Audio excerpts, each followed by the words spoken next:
Sir ಹೇಗಿದ್ದೀರಾ?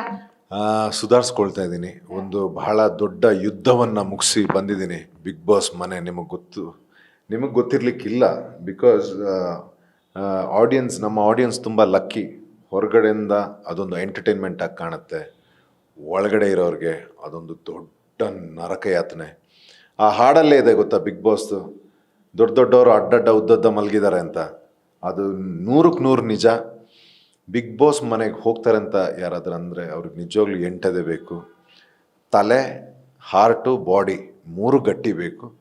So ಅಂಥ ಯುದ್ಧವನ್ನು ಭಾಳ ಸೂಪರಾಗಿ ಆಟಾಡಿ ಗೆದ್ಕೊಂಡು ಬಂದಿದ್ದೀವಿ ನಮ್ಮ ಸ್ಟೈಲಲ್ಲಿ. ಸೊ ಸಂತೋಷ ಇದೆ ಅಮ್ಮ. ಎಲ್ಲೋ ಒಂದ್ ಕಡೆ ಒಂದು ಸ್ಟಾರ್ಟಿಂಗ್ ಡೇಸ್ ಅಲ್ಲಿ ಎಲ್ಲೋ ಒಂದ್ ಕಡೆ ಒಂದು ಸ್ವಲ್ಪ ಸ್ಲೋ ಆಗಿರ್ತೀರಾ.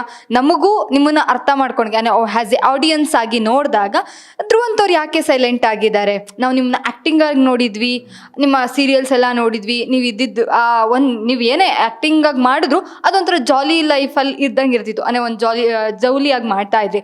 ಸೊ ಇದು ಯಾಕೆ ಸ್ಟಾರ್ಟಿಂಗ್ ಡೇಸಲ್ಲಿ ಸ್ಲೋ ಆಗಿತ್ತು ನಿಮ್ಮ ಆಟ? ಅಂದರೆ ನನಗೆ ಆಟ ಗೊತ್ತಿಲ್ಲ, ಇದನ್ನು ಹೇಗೆ ಆಡಬೇಕು. ಕೆಲವರು ಪ್ರಿಪೇರ್ ಆಗಿ ಬಂದಿದ್ರು, ಕ್ಲೀನಾಗಿ ಪ್ರಿಪೇರ್ ಆಗಿ ಬಂದಿದ್ರು, ಇದನ್ನೇ ಕೊಡಬೇಕು, ಇದನ್ನೇ ತಗೊಳ್ಬೇಕು ಅಂತ. ನನಗೆ ಗೊತ್ತಿಲ್ಲ ಇಲ್ಲಿ. ಸೊ ನಾನು ತಿಳ್ಕೊಳ್ಳೋದ್ರಲ್ಲಿದ್ದೆ ಸ್ವಲ್ಪ ಹೊತ್ತು. ಸೊ ತಿಳ್ಕೊಳ್ತಾ ಆಟ ಆಗ್ತಾ ಹೋಯಿತು. ತದಾದ ನಂತರ ನಾವು ಆಟ ಆಡೋಕ್ಕೆ ಶುರು ಮಾಡಿದ್ವಿ. ನಾವಾಗಿ ನಮಗೊಂದು ಗ್ರಿಪ್ ಸಿಕ್ತು. ನನ್ನ ಸ್ಟೈಲಲ್ಲಿ ಆಟ ಆಡ್ಕೊಂಡು ಬಂದೆ ನಾನು. ಸೊ ಅದೆಲ್ಲೋ ಜನಗಳಿಗೆ ಆಮೇಲಿಂದ ಇಷ್ಟ ಆಯಿತು.